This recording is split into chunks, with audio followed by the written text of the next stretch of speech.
नमस्कार। शब्द विन्यास 666 पर आप सभी मित्रों का पुनः पुनः स्वागत और अभिनंदन। कहानियों के इस सफर में आज हम जिस मकाम पर पहुंचे हैं वहां एक कहानी है ममता कालिया जी की। नाम है ऐसा ही था वह। कहानी पिता और पुत्र के संबंधों पर आधारित है। पिता जो कि जीवन भर एक जिद्दी, दंभी, गर्वीला या हठीला व्यक्ति रहा होता है, जब वो नहीं रहता उसके अनुपस्थिति में ही ये महसूस होता है कि उसका यह स्वभाव उसकी संतान के प्रति उसकी परवाह ही थी। तो अब हम चलते हैं कहानी की ओर। तो सुनना प्रारंभ करें। जैसे ही विवेक घर में घुसा, पिता ने पूछा, रसीद लाए कि नहीं? तबीयत भन्ना गई। पिताजी का नाम कामता प्रसाद नहीं, रसीद प्रसाद होना चाहिए था। मोची से जूता भी सिलवाओ तो इन्हें उसकी रसीद चाहिए। यह नहीं पूछेंगे कि वह कितने घंटे लाइन में खड़ा रहा, तब दवाएं खरीदने का नंबर आया। कितनी दवाएं उस दुकान पर नहीं मिली, उनके लिए वह कितना भटका। उन्हें तो बस रोग है रसीद। रसीद में यह सब नहीं लिखा है। रसीद उसकी पैंट की जेब में है, पर वह अभी नहीं देगा। बाकी पैसे वह दे चुका है, पर अब वह उनके स्वभाव के सड़ियलपन का एक बार फिर नए सिरे से अवलोकन करेगा। लोग अपनी झक और जिद में कितने वाहियात हो सकते हैं, यह उसने अपने खानदान में देखा है। बिलचाई ने एक बार उसे मखाने चुराते हुए पकड़ा था, तब वह कैसी जालिम देवी लग रही थी। अपनी बिचली चाची को वह पुकारता था तो जल्दबाजी में बीच के कई अक्षर खा जाता था। उसने उन्हें बिलचाई कहना शुरू किया तो वे सभी के लिए बिलचाई हो गईं। बिचले चाचा बैंक में काम करते थे। उन सब का मकान एक था, पर चूल्हा न्यारा था। अक्सर बिलचाई के चौके से देशी घी की सुगंध लहलहाती। उस वक्त माँ मुंह सिकोड़ कर कहती, ये चोचले तभी तक हैं जब तक बाल बच्चे नहीं होते। एक बार टहने मैंने घूमने लगे तब देखेंगे कैसे घी के चुचैमा पराठे सेकेंगी। एक दिन बिलचाई ने छत पर मखाने थाली में फैलाकर फरेरे करने के लिए रखे। विवेक ने देखे तो कहा, आहा बताशे। माँ और बिलचाई वहीं बैठी स्वेटर बुन रही थी। बिलचाई बड़प्पन से मुस्कुराई। माँ ने कहा, बताशे नहीं बुद्धू, ये मखाने हैं। इनसे खीर बनती है, पाक बनता है। तुम तो चावल की खीर बनाती हो। चावल की खीर तो सबसे अच्छी होती है, माँ ने सगर्व कहा। बिलचाई की मुस्कान देखकर विवेक को लगा माँ गलत कह रही हैं। मखाने की खीर निश्चित इससे बहुत अच्छी होती होगी। धूप के साथ माँ और बिलचाई छत पर से उतर गईं। विवेक ने मौका पाकर झपट्टा मारकर मुट्ठा भर मखाने उठा लिए। अभी वह मखाने मुंह में ठूस ही रहा था कि बिलचाई ने नीचे टट्टर पर से देख लिया। वे ऊपर दौड़ी। विवेक दूसरे जीने से सरपट नीचे दौड़ा। वे उसका पीछा करती भागी। आखिरकार नीचे के जीने में उन्होंने विवेक की कमीज पीठ से पकड़ ली और एक थप्पड़ मारा। मुंह खोल, चोट्टा कहीं का। तब इतनी समझ नहीं थी कि विवेक भागते हुए ही मखाने चबा डालता। वे उसके मुंह में वैसे ही दबे हुए पड़े थे, लुगदी बने। अपनी मंजिल पर वापस जाते जाते बिलचाई माँ को सुना गई थी, बच्चों की नियत भरी रखनी चाहिए जीजी, यह नहीं कि वे जगह जगह मुंह मारते डोले। उस शाम उसे पिताश्री और माताश्री दोनों ने पीटा। तमाचों से मुंह सूज आया। उस रात मखाने तो क्या खाने के लाले रहे। उसे पीटने के बाद माँ ने घर की किल्लत और अपनी किस्मत को खूब कोसा, जहां उनके इकलौते बेटे को 2 टके की चीज के लिए तरसना पड़ा। माँ तो ऐसे ही रोती खींचती झींकती एक दिन काल के गाल में समा गई। रह गए पिता अपने स्वभाव के समस्त टेढ़ेपन और एक टांग की गृहस्थी के साथ। पिता का जर्जर स्वास्थ्य विवेक को एक ओर विगलित करता तो दूसरी ओर विचलित। उसे लगता पिता इस डगमग गाड़ी के सारथी की भूमिका में एकदम अनुपयुक्त हैं। वह उनसे कहना चाहता, पिताजी, आप आराम से कमरे में बैठकर टीवी देखिए, अखबार पढ़िए, पड़ोस में बतियाइए, घर के दौड़ भाग मुझे करने दीजिए। पर पिता यह अवसर आने ही ना देते। वह उसे बिना बताए छाता लेकर चल देते बैंक, अपना तिमाही ब्याज निकालने, या डाकघर अपनी और उसकी चिट्ठियां तलाशने। उन्हें लगता इलाके के डाकिये लद्दड़ हैं, काम की डाक वे क्या लाएंगे।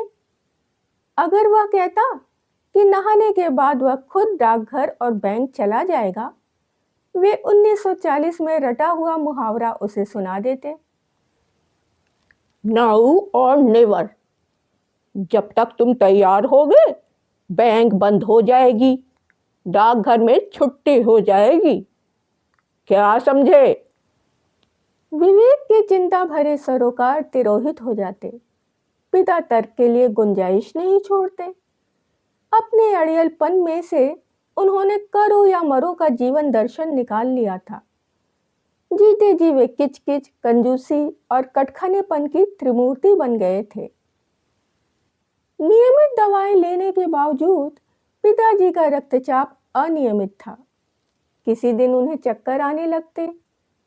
एक दिन घर की तरकारी, दूध और डबल रोटी लाने का काम वे बेटे को सौंप देते।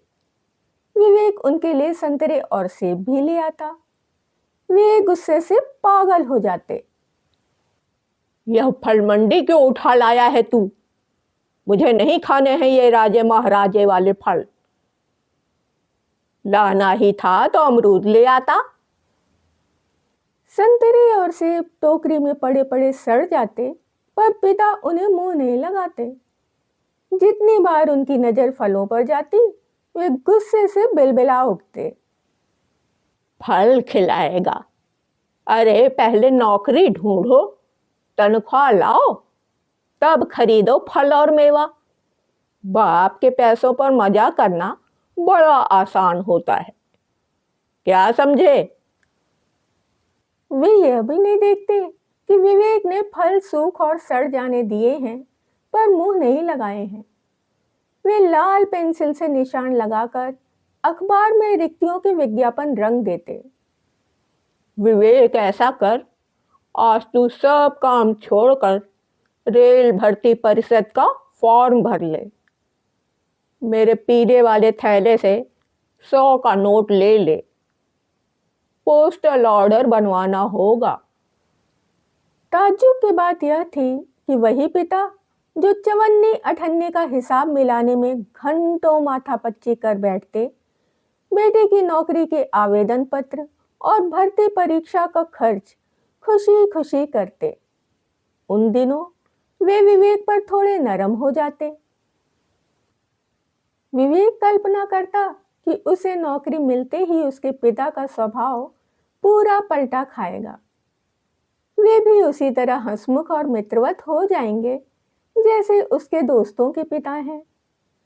वह पूरे हौसले से 1 किलोमीटर लंबी कतार में खड़ा होकर पोस्टल ऑर्डर बनवाता, आवेदन पत्र भरता और रजिस्ट्री करने के बाद इंतजार करता। उम्मीद से भरे इन दिनों में पिता रातों में लेटे लेटे स्वगत कथन कर उठते, तेरी माँ चटपट चली गई, तेरी नौकरी लग गई तो मैं इतने बड़े मकान में भूत की तरह डोलूंगा। मैं कहीं बाहर जाने का नहीं, मैं तो यहीं रहूंगा। नौकरी मिलती है तो मिले। पिता फिर भड़क जाते। नौकरी के लिए टिम्बकटू भी जाना पड़े तो जा, ऐसे कैसे गुजर होगी, क्या समझे? वे दिन भर सवाक स्वगत कथन करते रहते। अगर जमादारिन बिना झाड़ू लगाए सिर्फ कूड़ा उठाकर जाने लगती, वे उसे ललकारते। झाड़ू क्यों नहीं लगाई है? आजकल कोई अपना काम नहीं करना चाहता। कमली खींच कर झाड़ू आंगन में फिराती और बोल देती, बाबूजी कर तो देते हैं, इतना लंबा बोलने की कौन जरूरत है। उसके चले जाने पर भी वे बोलते रहते। आजादी के बाद सबसे ज्यादा आजादी काम चोरों को मिल गई है। धोबी कपड़े नहीं धोएगा, जमादार झाड़ू से परहेज करेगा, टीचर पढ़ाएगा नहीं, विद्यार्थी पढ़ेगा नहीं, डाकिया डाक नहीं बांटेगा। आखिर यह देश चले तो कैसे? विवेक को लगता जैसे हर बात उसे सुनाई जा रही है। वह गुस्से में सीढ़ियों का दरवाजा भड़ाम से भिड़ा ऊपर अपने कमरे में चला जाता। पिता अपने गले का वॉल्यूम बढ़ा देते। ये खिड़की दरवाजे मुफ्त में नहीं आते, 600 में एक दरवाजा लगा था, अब तो 2000 में भी ना आवे, क्या समझे? विवेक को जुबान पर करेले जैसी कड़वाहट का एहसास होता रहता। वह मनाता कि छोटी मोटी ही सही उसे बाहर कोई नौकरी मिल जाए तो वह कभी घर वापस न लौटे। उनकी इसी की चैन से घबराकर कोई रिश्तेदार उनके घर का रुख न करता। एक दिन पिता डाकघर से बड़े तैश में लौटे। लो बोलो, यह भी कोई बात है? बेटे की रजिस्ट्री बाप को देने से इनकार कर रहा है डाकिया। एक तो वक्त से डाक लाता नहीं, ऊपर से अकड़ता है। थोड़ी देर में डाकिया रजिस्ट्री ले आया। विवेक ने हस्ताक्षर कर पत्र प्राप्त किया। पिता ने कहा, ला मुझे दे, मैं खोलूंगा। चिट्ठी खोलते ही उनका मुंह खुला का खुला रह गया। विवेक पुलिस सेवा में उप निरीक्षक पद के लिए प्रशिक्षण के लिए चुन लिया गया था। डाकिया अभी भी खड़ा था।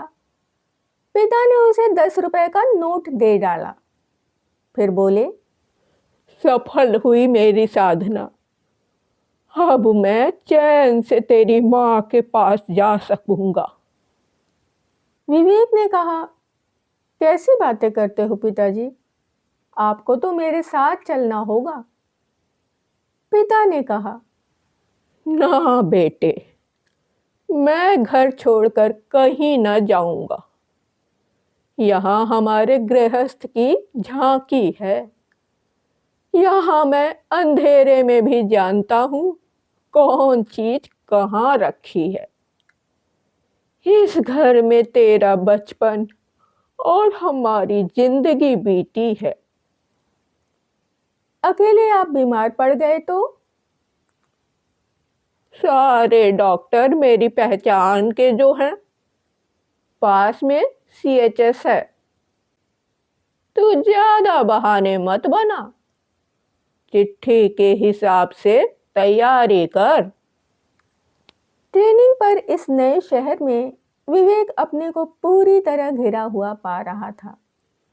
कसरत, कवायद और क्लासरूम का घेराव उसे अच्छा भी लग रहा था। बेरोजगारी के 24 साल बिता लेने के बाद मिला यह अवसर दुर्लभ था। इसके बाद नौकरी का पक्का आश्वासन जो था। अच्छी और नियमित खुराक से विवेक का शरीर भर और निखर आया था। अब पहले जैसा गुस्सा भी कम आता। वह और उसके साथी रात 10 बजे तक ऐसे थक जाते कि बिस्तर पर लेटते ही गहरी नींद में गुम हो जाते। बहुत से ऐसे लड़के थे जिनके पिता भी पुलिसकर्मी रहे थे। सेना की नौकरी की तरह पुलिस सेवा भी परिवार में परंपरा की तरह चल रही थी। तभी गाजियाबाद से वापस आए एक प्रशिक्षार्थी दीपक यादव ने उसे बताया, मैं तुम्हारे घर गया था विवेक, वहां पर ताला लगा था। ऊपर शायद तुम्हारे किराएदार रहते हैं। उन्होंने बताया अग्रवाल साहब तो अस्पताल में भर्ती हैं। विवेक धक रह गया। उसके दिमाग ने विषमतम सोच डाला। कौन से अस्पताल? उन्हें क्या हुआ? वह आदमी ठीक से बता नहीं पाया। यही कह रहा था कि घर में वे बेहोश हो गए थे। पड़ोस के मित्तल साहब अपनी गाड़ी में उन्हें अस्पताल पहुंचा आए। विवेक की आंखों में पिता की जर्जर काया, जिद्दी हरकतें और एक पहिए का परिवार डोल गया।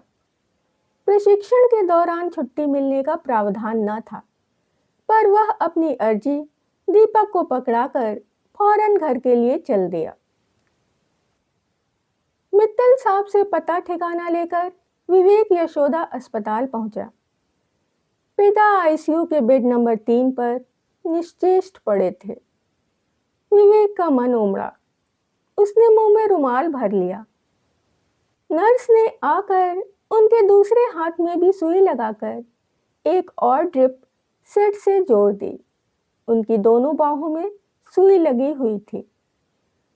पिता ने असहमति में अपनी बाह हिलाने की कोशिश की। सुई की चुभन से उनकी तंद्रा भंग हुई।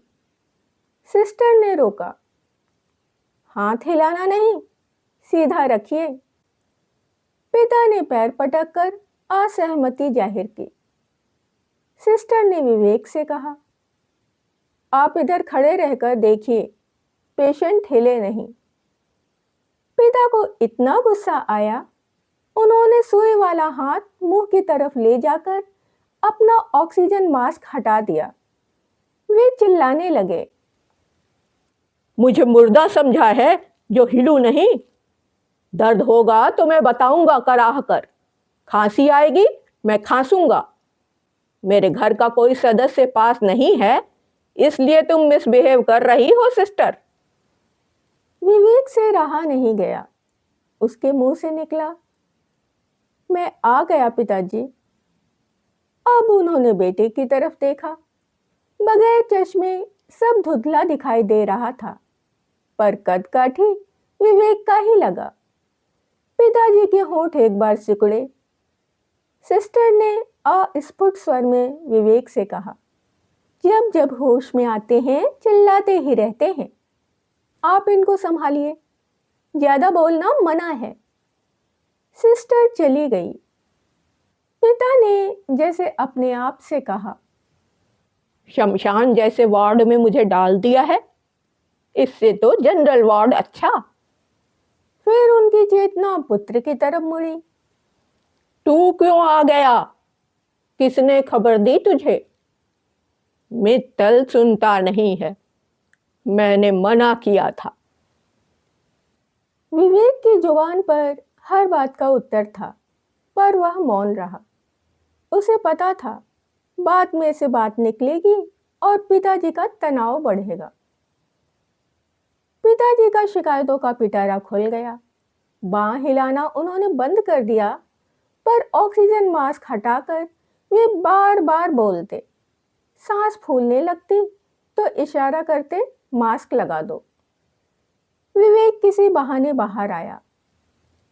स्थिति की गंभीरता यह थी कि अस्पताल में पिता रहना नहीं चाहते थे और घर में उनकी देखभाल करने को कोई नहीं था। डॉक्टर का कहना था कि 8 तारीख की रात उन्हें दिल का गंभीर दौरा पड़ा था। दवाओं के सहारे उनका रक्तचाप नियंत्रण में लाया गया। डॉक्टर 4 हफ्ते का पूरा आराम बता रहे थे।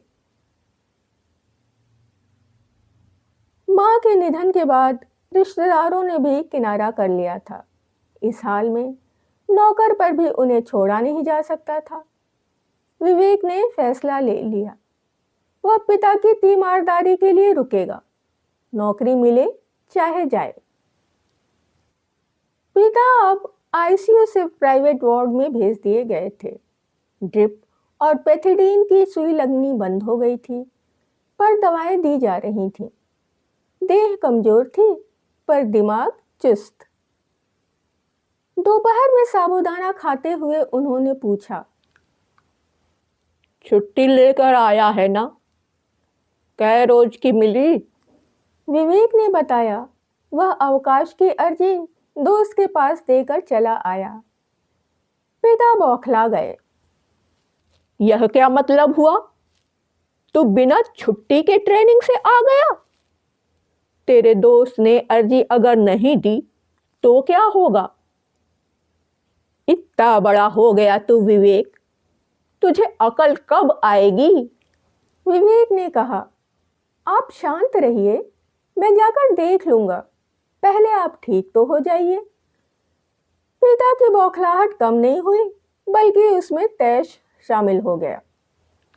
तू बड़ा एसएसपी बन गया है ना, जो देखेगा। कान पकड़कर ट्रेनिंग से बाहर कर देंगे बच्चू। चप्पल चटकाते सारी उम्र यहीं गांधीनगर में पड़े रहोगे, क्या समझे? अच्छा, आप ही बताइए, मैं क्या करता? आपकी बीमारी की बात सुनकर भी वही लेफ्ट राइट करता रहता। मेरे से रहा नहीं गया पिताजी। विवेक का गला भरा आया। पिता कुछ देर मौन रहे। साबूदाने की प्लेट अधखाई पड़ी रही। वे भी अपनी आवाज का संतुलन वापस पाने को संघर्ष कर रहे थे। उन्हें किसी के भी सामने टूटना पसंद नहीं था। कठोरता उनका कवच भी था और कमान भी। और यहाँ आकर क्या कर लिया तूने? अपनी तसल्ली? बस, जो करना है डॉक्टर करेंगे, कि तू चौधराहट दिखाएगा। आप सकुशल घर पहुंच जाएं तो मैं वापस चला जाऊंगा। यूं क्यों नहीं कहता कि ट्रेनिंग नहीं करेगा? मेरा तो बहाना है। सिस्टर उनका रक्तचाप लेने अंदर आई। विवेक बाहर खिसक गया। सिस्टर ने उसे बताया, आज उनका ब्लड प्रेशर बढ़ा हुआ है। आप लोग बात बहुत करते हैं। जब आप नहीं होते तब या कभी वार्ड बॉय से, कभी डॉक्टर से बहस किया करते हैं। सुबह या जब सो रहे थे, 2 विजिटर आए। हमने उन्हें मिलने से रोक दिया। वे एक अखबार पर अपना नाम लिखकर छोड़ गए। इनके उठने पर हमने दिखाया तो बड़ी जोर से हम पर बिगड़े। ऐसा पेशेंट तो कभी नहीं आया बाबा। विवेक ने कहा, सिस्टर आप दवा से रोग ठीक कर सकते हैं, स्वभाव नहीं बदल सकते। देर रात तक बाहर बेंच पर बैठा विवेक सोचता रहा, कैसे पिता को समझाए। रात का खाना 8 बजे आया। खाने के साथ साथ विवेक अंदर गया। उसे देखते ही वे फिर उबल पड़े। अभी तक तू यही है? मैं पागल हूं जो बक रहा हूं? जाता हूं, पहले आप खाना तो खा लीजिए। मैं खाना तभी खाऊंगा जब तू चला जाएगा। उन्होंने एक बार गहरी नजर से बेटे को देखा, फिर लेटे लेटे बोले, मैं बिल्कुल ठीक हूं, फिक्र मत कर रियो। 2 महीने बाद मैं खुद आऊंगा तेरे पास। जब विवेक अस्पताल से बाहर निकला, उसकी चेतना में पिता के लिए चिंता, प्रार्थना और विस्मित गर्व सब गडमड हो रहे थे। उसे अपने पर हैरानी थी। इतनी देर तक तो उसने कभी जीवन में पिता के विषय में नहीं सोचा था। उनके क्रोध से उसने हमेशा नफरत की, पर आज उसे लग रहा था अस्पताल के प्राइवेट वार्ड के कमरा नंबर 8 से कोई तार उसकी गाड़ी के पहिए से लिपटा उसके साथ सफर कर रहा है। इसी तार से बंधा बंधा वह माउंट आबू पहुंच गया। सारी बेचैनी के बीच एक तसल्ली यह होती रही कि पिता की आवाज की लपट संकेत दे रही थी कि इस आतिशदान में अभी बहुत आग है। वे अगले दौरे को भी डांट कर भगा देंगे, देख लेना, विवेक अपने साथियों से कह रहा था। तभी सिपाही ने आकर कहा, साहब आपको बुला रहे हैं। यह प्रिंसिपल का बुलावा था। विवेक ने दीपक से पता कर लिया था। उसकी अर्जी अगले दिन प्रिंसिपल के ऑफिस में जमा हो गई थी। मन ही मन वह हजार उत्तर सोचता गया।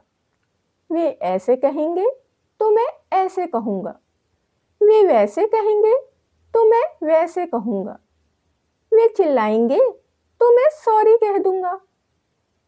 इस सब की नौबत नहीं आई। प्रिंसिपल उसके इंतजार में बैठे थे। अभिवादन के उत्तर में वे उठकर उस तक आए और उसका कंधा थपथपा कर बोले, बैठो।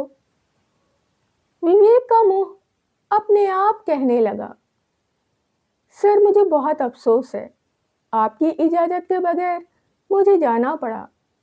मैं क्या करता सर।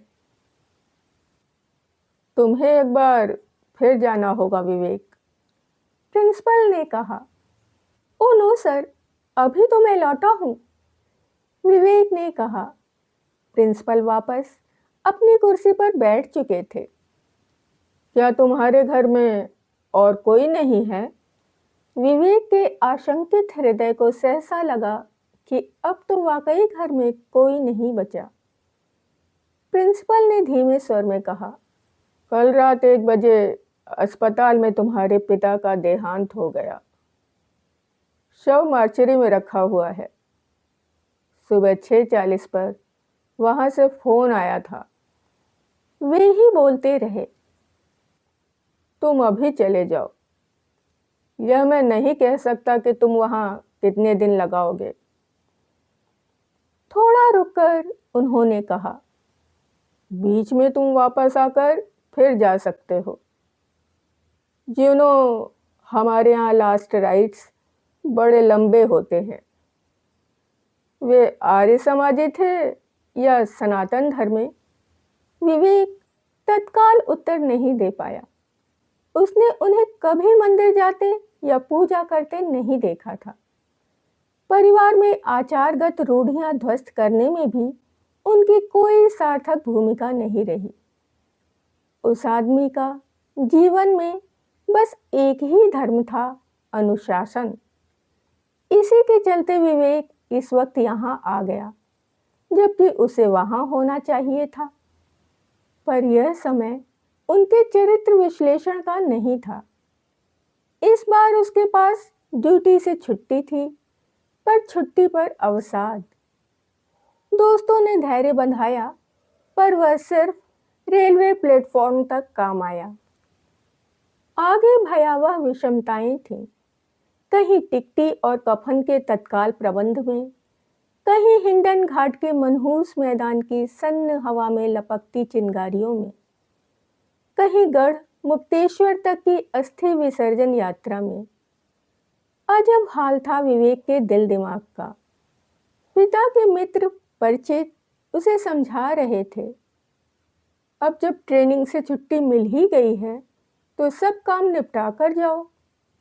इस बीच मृत्यु प्रमाण पत्र बनवाकर बैंक खाते भी बदलवा लो, मकान का भी कुछ इंतजाम कर लो, सब तुम्ही को करना है। विवेक सबकी सुन रहा था, पर सबसे ऊपर कोई और आवाज और उसकी डपट उसे साफ सुनाई दे रही थी।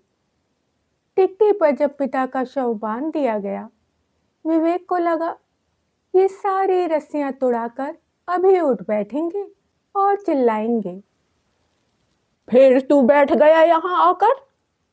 काम में दीदा नहीं लगता? फौरन वापस जा। क्या समझा?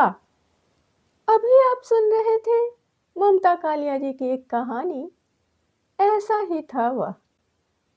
यदि आपको कहानी पसंद आई हो तो आप लाइक कर सकते हैं, मित्रों और परिवारजनों में शेयर कर सकते हैं।